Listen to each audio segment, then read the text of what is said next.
इस वीडियो में हम कुछ टॉपिक डिस्कस कर रहे हैं जो कि विज्ञान से रिलेटेड है। इसमें कुछ रासायनिक फार्मूला भी है। जनरल सामान भी विज्ञान का डिस्कस कर रहे हैं। इसमें बोल रहा है कि विद्युत बल्ब जो है उस विद्युत बल्ब मशीन से उपकरण से क्या होता है कि विद्युत ऊर्जा प्रकाश ऊर्जा में रूपांतरित होता है।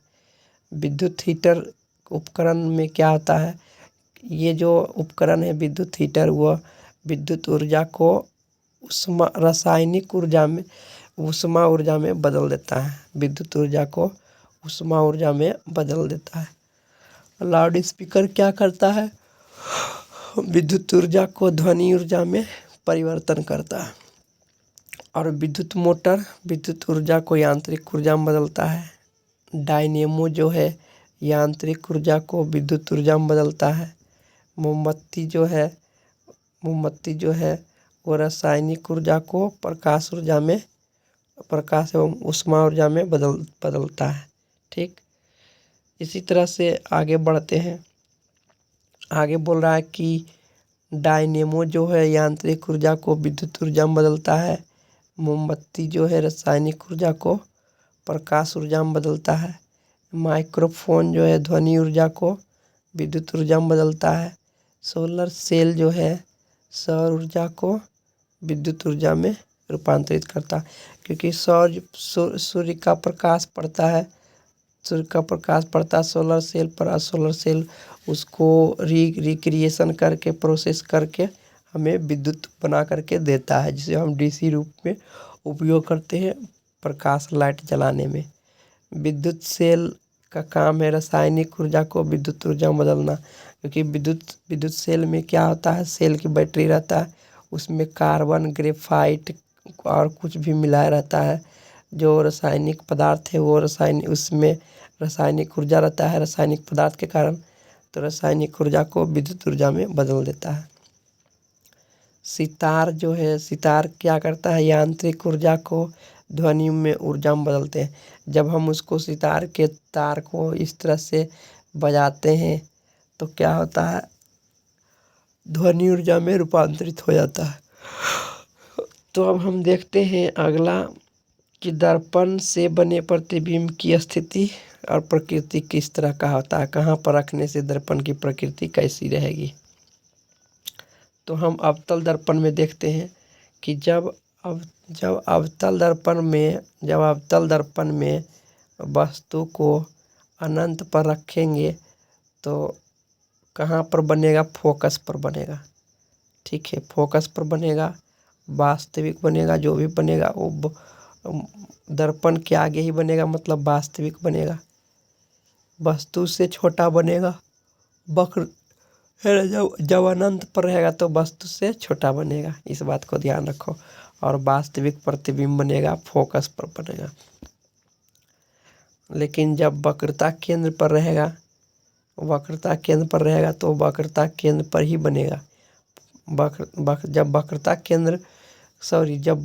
केंद्र तथा अनंत के बीच रहेगा, ध्यान रखो, जब वस्तु वक्रता केंद्र एवं अनंत के बीच रहेगा तो प्रतिबिंब वक्रता केंद्र एवं फोकस के बीच बनेगा। बहुत मेन पॉइंट है।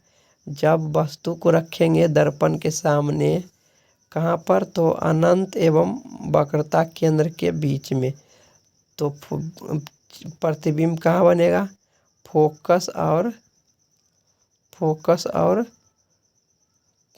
वक्रता केंद्र के बीच। वास्तविक बनेगा, वस्तु से छोटा बनेगा। ठीक, अब वो जब वक्रता केंद्र पर रहेगा तो प्रतिबिंब भी वक्रता केंद्र पर ही बनेगा। वास्तविक बनेगा तो उल्टा बनेगा, वस्तु के बराबर बनेगा।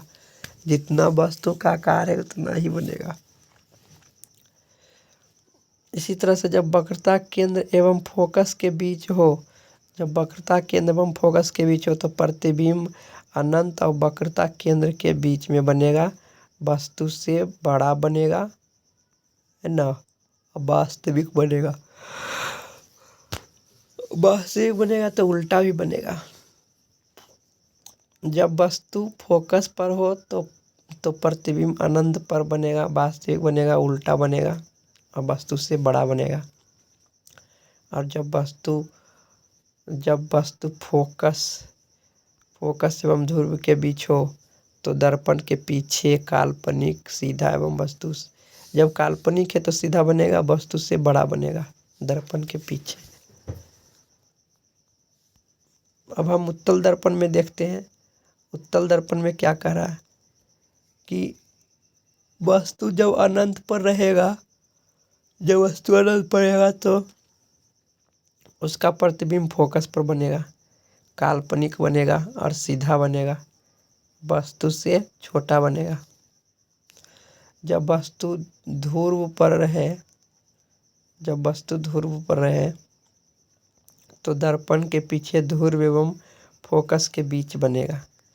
दर्पण के पीछे कहाँ बनेगा? ध्रुव एवं फोकस के बीच बनेगा। जब वस्तु कहाँ पर है? ध्रुव तथा अनंत के बीच रहेगा तब। जब वस्तु ध्रुव तथा अनंत के बीच रहे तो कहाँ पर बनेगा? दर्पण के पीछे ध्रुव तथा फोकस के बीच में। ध्रुव तथा फोकस के बीच में काल्पनिक बनेगा, वस्तु से छोटा बनेगा, है ना। इस बात को ध्यान रखो।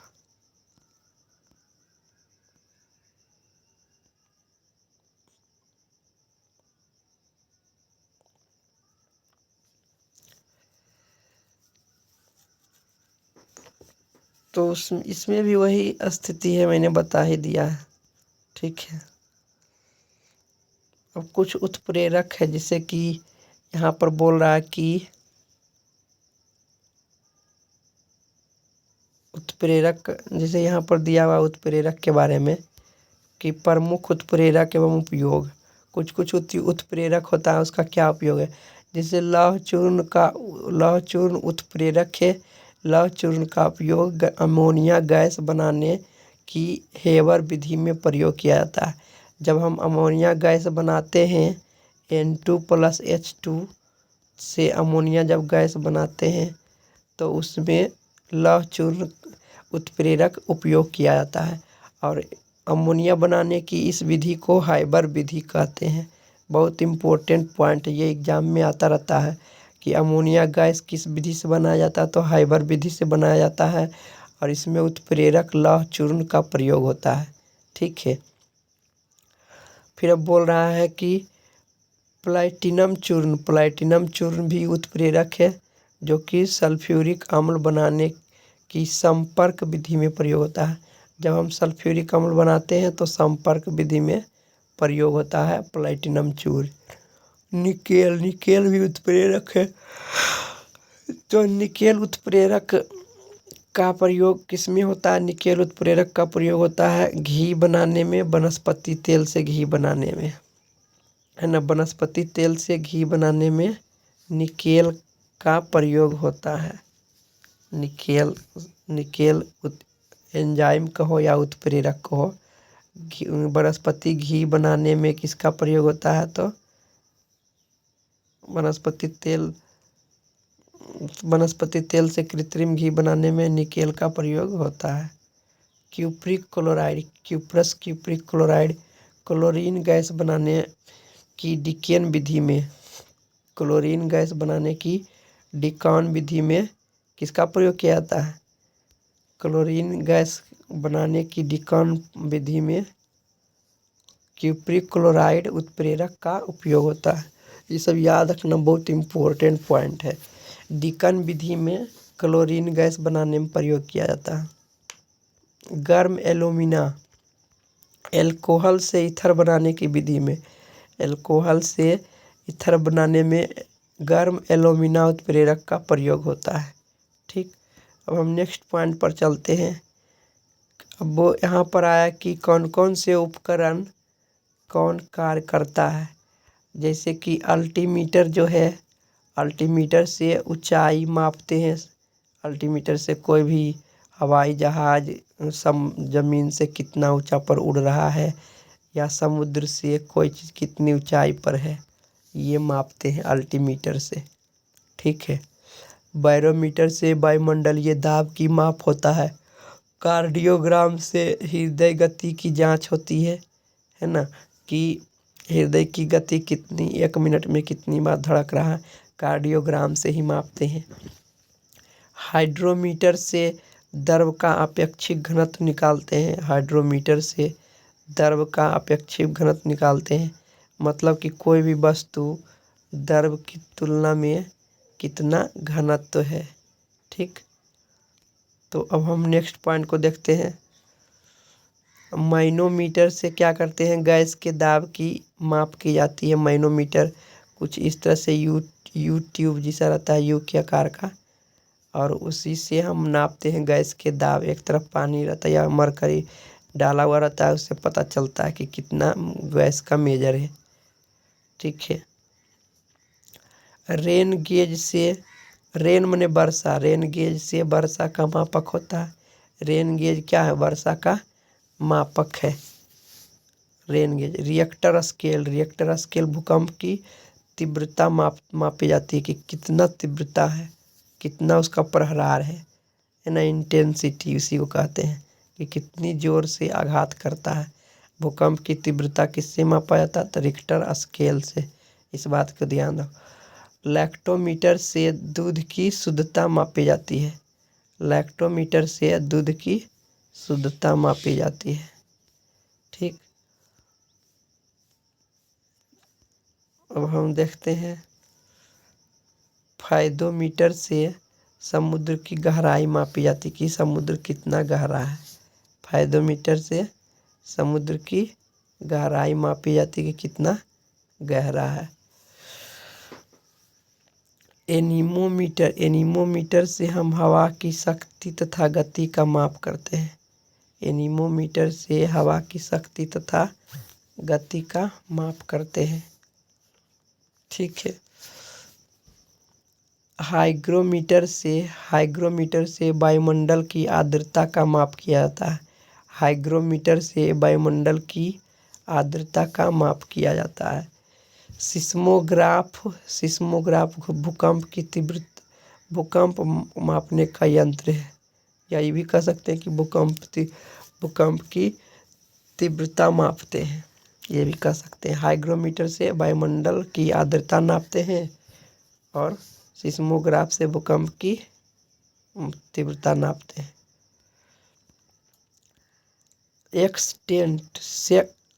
सेक्सटेंट से आकाशीय पिंड की कोणीय दूरी मापते हैं। आमीटर से विद्युत धारा की माप होती है। आमीटर से विद्युत धारा की माप होती है। ओडोमीटर से पहियों द्वारा तय की गई दूरी नापी जाती है। ओडोमीटर से पहियों द्वारा तय की गई दूरी मापी जाती है। क्रेस्कोग्राफ से पौधों की वृद्धि की माप होती है ना। क्रेस्कोग्राफ से पौधों की वृद्धि की माप होती है, क्रेस्कोग्राफ से। गैल्वेनोमीटर से विद्युत धारा की प्रबलता मापी जाती है कि कितनी मजबूत है, कितना सघन है विद्युत धारा, कितना अधिक है ना। स्फिग्मोमैनोमीटर से रक्त के दाब का माप होता है। स्फिग्मो मतलब रक्त है ना, स्फिग्मो मतलब रक्त, मैनोमीटर मतलब दाब का मात्रा, तो स्फिग्मोमैनोमीटर मतलब रक्त का दाब मापक है। स्फिग्मोमैनोमीटर क्या है, रक्त दाब का मापक है। पायरोमीटर से उच्च ताप माप किया जाता है। जब अधिक तापमान 4000 डिग्री सेल्सियस 3000 डिग्री सेल्सियस जो रहता है, तो पायरोमीटर उपकरण से उच्च ताप को मापा जाता है। हाइड्रोफोन से, फोन माने ध्वनि, हाइड्रो माने पानी, तो पानी में ध्वनि की माप को किया जाता है हाइड्रोफोन द्वारा। हाइड्रोफोन द्वारा पानी में ध्वनि की माप की जाती है। टेकोमीटर से वायुयान तथा मोटर बोट की गति मापी जाती है। टेकोमीटर से वायुयान की गति मापी जाती है या मोटर बोट की गति मापी जाती है। किससे, तो टेकोमीटर से। थर्मोस्टेट थर्मोस्टेट से क्या करते हैं, ताप को नियंत्रित करते हैं। थर्मोस्टेट से ताप को नियंत्रित करते हैं। फिर अब क्या बोल रहा है कि बोल रहा है कि गायरोस्कोप थर्मोस्टेट से तो ताप को नियंत्रित करते हैं। गायरोस्कोप से घूमती हुई वस्तु की गति नापा जाता है। घूमती हुई वस्तु की गति नापने के लिए गायरोस्कोप का प्रयोग किया जाता है, जो रोटेशन करता है, घूमता है, चक्कर लगाता है, उसको गायरोस्कोप की मदद से उसकी गति नापते हैं कि कितना रेडियन पर मीटर स्क्वायर से नापा चल रही घूम रही है गायरोस्कोप से। ठीक है। स्टेथोस्कोप से हृदय और फेफड़े की गति सुनने में काम आता है। हृदय एवं फेफड़े की गति को सुनने में काम आता है स्टेथोस्कोप से। ठीक है, इस बात को ध्यान रखो। डायलिसिस से किडनी को गुर्दा कहते हैं हिंदी में। तो ये खराब है, अच्छा है, उसका क्या करता है, खराब होने की अवस्था में रक्त को चेक करता है ना। डायलिसिस से क्या होता है, रक्त को चेक किया जाता है। गुर्दे खराब होने की अवस्था में जब वृक्क खराब होता है तो उसको चेक किया जाता है डायलिसिस द्वारा। रेडिएटर का काम है, रेडिएटर वाहन में लगा रहता है ना, 4 गाड़ी वाला वाहन में। तो वाहन के इंजन को ठंडा रखने में रेडिएटर मदद करता है। गर्मी के दिन में रेडिएटर गर्म हो जाता है तो उसमें पानी दिया जाता है इंजन में, और रेडिएटर लगा रहता है, जो कि रेडिएटर ठंडा ठंडा हवा भेजता है इंजन की तरफ। तो वाहन के इंजन ठंडा रखता है इस तरह से। ठीक है। जाइलोफोन द्वारा ध्वनि उत्पादन किया जाता है। जाइलोफोन द्वारा ध्वनि उत्पादन किया जाता है। ठीक है, जाइलोफोन द्वारा ध्वनि उत्पादन किया जाता है। पिपेट द्वारा द्रव की निश्चित मात्रा मापी जाती है। पिपेट के द्वारा द्रव की निश्चित मात्रा मापी जाती है। पिपेट एक प्रकार से इस तरह से पेंसिल जैसा शीशा की एक नली रहती है, उसमें लिखा रहता है 1 ml 2 ml, इस तरह से रेखांकित किया जाता है। अगर जो यहाँ से यहाँ तक पानी भरा हुआ रहेगा, कोई भी द्रव तेल, केरोसिन तेल या कुछ भी अल्कोहल, फिटकरी, तो इसे तब पता चल जाता है कि हाँ 3 ml तक भरा हुआ द्रव। तो पिपेट द्रव की निश्चित मात्रा को नापता है। ठीक है। पेसमेकर का प्रयोग हृदय स्पंदन में प्रयोग किया जाता है। पेसमेकर का प्रयोग हृदय स्पंदन में प्रयोग किया जाता है। क्रोमोमीटर द्वारा जलयानों पर समय का सही पता लगाने में प्रयोग किया जाता है। मतलब जलयान में क्रोमोमीटर का प्रयोग किया जाता समय पता लगाने में कि कितना बजा है। साइट्रोटन द्वारा कृत्रिम मौसम का निर्माण किया जाता है। साइट्रोटन द्वारा कृत्रिम मौसम का निर्माण किया जाता है। ठीक। अब बोल रहा है कि पाइकोमीटर द्वारा दूर की वस्तु का ताप मापने में किया जाता है। पाइकोमीटर द्वारा दूर की वस्तु का ताप मापने में किया जाता है। जो बहुत दूर स्थित वस्तु है उसकी तापमान कितना है, तो पाइकोमीटर द्वारा मापा जाता है।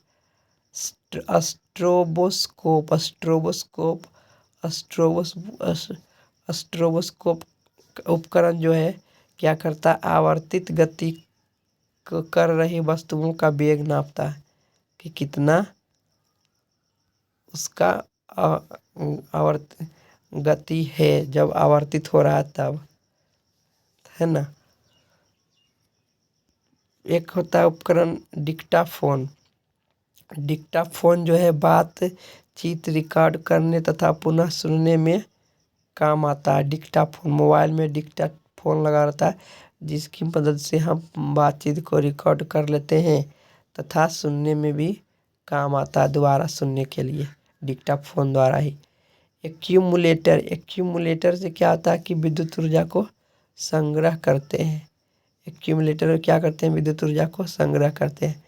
कंप्यूटेटर का प्रयोग विद्युत धारा की दिशा बदलने में किया जाता है।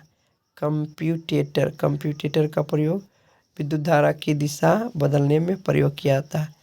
अब मैंने बताया था कि ओडोमीटर का प्रयोग क्या होता है कि गाड़ी द्वारा तय की गई दूरी को नापते हैं। ओडोमीटर द्वारा गाड़ी द्वारा तय की गई दूरी मापते हैं। अब है कार्ब्यूरेटर द्वारा इंजन में पेट्रोल में वायु का निश्चित भाग मिलाने को नापता है। ठीक है, पता लगाता है। कार्ब्यूरेटर क्या है कि पेट्रोल में वायु का निश्चित भाग मिलाने में प्रयोग किया था कि पेट्रोल में कितना वायु का मात्रा मिलाया जाए, कार्ब्यूरेटर द्वारा किया जाता है इंजन में। ग्रेविमीटर द्वारा जल में उपस्थित तेल क्षेत्र का पता लगाता है कि समुद्री इलाका में समुद्री में जल में कितना तेल उपस्थित है। ग्रेविमीटर द्वारा पता चलाता, तेल क्षेत्र का पता चलाता समुद्री इलाका में। ठीक है, अब हम आ गए हैं आविष्कार चिकित्सा विज्ञान संबंधित खोज के बारे में आ गए हैं। तो यहाँ पर क्या कर रहा है कि डायबिटीज खोज की आविष्कारक के है। डायबिटीज जो खोज हुआ था उसके आविष्कारक के है तो बेंटिंग नामक वैज्ञानिक ने डायबिटीज को खोज किया था। और RNA का खोज किसने किया था, जेम्स वाटसन ने और आर्थर अर्ग ने और जेम्स वाटसन ने RNA का खोज किया। DNA का खोज जेम्स वाटसन तथा क्रिक ने किया था। ठीक, अब हम गर्भ निरोधक गोली जो है वो पिनकस नामक वैज्ञानिक ने किया था। पिनकस नामक वैज्ञानिक ने गर्भ निरोधक गोली का आविष्कार किया था। रक्त परिसंचरण जो है विलियम हार्वे नामक वैज्ञानिक ने आविष्कार किया था। रक्त परिसंचरण विलियम हार्वे नामक वैज्ञानिक ने आविष्कार किया था।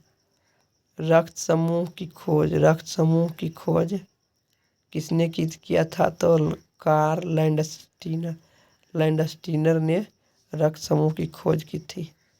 Karl Landsteiner. इंसुलिन की खोज बेंटिंग एवं बेस्ट ने की थी। बेंटिंग एवं बेस्ट ने इंसुलिन की खोज की। हैजा का टीका का खोज किसने किया था। हैजा के टीका का खोज रॉबर्ट कोच ने किया। रॉबर्ट कोच ने हैजा के टीका का खोज किया। टीबी के कीटाणु का खोज रॉबर्ट कोच ने किया था। टीबी के कीटाणु का खोज। ठीक, मलेरिया के कीटाणु का खोज किसने किया था, तो मलेरिया के कीटाणु का खोज रोनाल्ड रॉस ने किया था। रोनाल्ड रॉस ने टीबी के कीटाणु का खोज किया था। टाइफाइड के कीटाणु का खोज किसने किया, तो ईवर्थ ने टाइफाइड के कीटाणु का खोज किया। पेचिस एवं प्लेग के कीटाणु का खोज किसने किया था, तो किटाजारो वैज्ञानिक ने पेचिस का खोज किया था। अब है चेचक के टीका का खोज किसने किया था, तो एडवर्ड जाइनर ने चेचक के टीका का खोज किया था। बहुत इंपॉर्टेंट है, ये बार बार एग्जाम में आता है। चेचक के टीका का खोज एडवर्ड जाइनर ने किया था। BCG टीका का खोज यूरिन कामेट ने किया था। यूरिन कामेट ने BCG टीका का खोज किया। काला ज्वार बुखार को खोज UN ब्रह्मचारी ने किया था। UN ब्रह्मचारी ने खोज किया था। हृदय प्रत्यारोपण का खोज क्रिश्चियन बर्नार्ड वैज्ञानिक ने हृदय प्रत्यारोपण का खोज किया था। बेरी रोग जो चिकित्सा है बेरी रोग की चिकित्सा इलाज आइजक मैन ने खोज किया था। आइजक मैन ने बेरी रोग की चिकित्सा का खोज किया था। डीडीटी का खोज डॉक्टर पॉल मूलर ने किया। डीडीटी का खोज डॉक्टर पॉल मूलर ने किया। अल्ट्रा किरणों से कौन कौन इलाज करता है, चिकित्सा करने का पद्धति जो है वो पीनमेन ने खोज किया था। ठीक है, तो मेरे ख्याल से आप लोगों को याद हो गया होगा ये सभी। ठीक है, इसे बहुत ही इम्पोर्टेंट दिया हुआ है, इसको अच्छी तरह से याद कर लेना है। और भी जो बच गया उसे हम अगले वीडियो में डिस्कस करेंगे। ठीक है, यहाँ पर फार्मूला दिया हुआ है, देख लीजिए, तो हम अगले वीडियो में डिस्कस करेंगे।